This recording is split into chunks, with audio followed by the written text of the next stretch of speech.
Dahil sinisipag na naman ako mag-vlog, tara, samahan niyo akong gumawa ng bake na gulay. Ito ay imbento ko lang.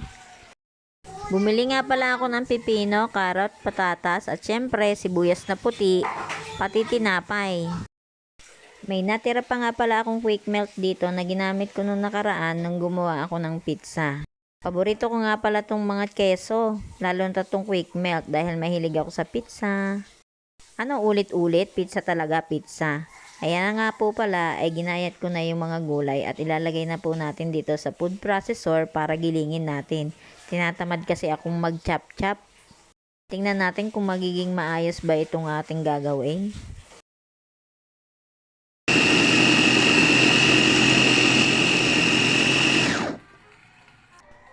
Ayan na, nagiling na nga po pala natin ang ating mga gulay. Nagdagdag nga pala ako ng iba pa ditong pampalasa. Lagay din po ako ng kaunti pang harina kasi feeling ko masyadong matubig itong ating mga gulay. Alam niyo naman ang pipino, matubig. Pagkatapos ko nga pala itong timplahan ay kumuha na nga pala ako ng lagayan para mailagay na natin to sa oven.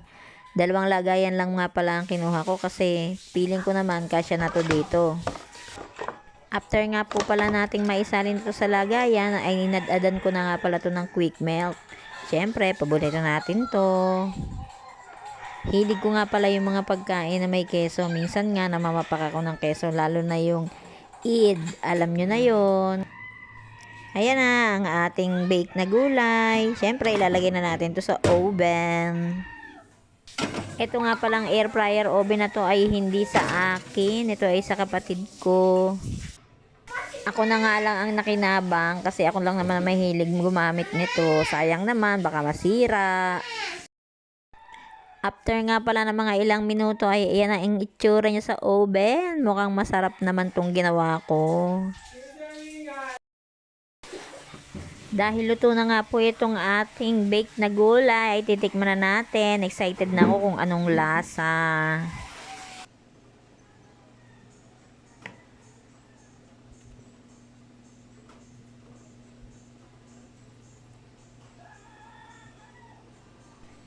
Masarap naman tong ating ginawa, kaya lang ang problema masyadong pino. Sa susunod kailangan hindi pala masyadong pino.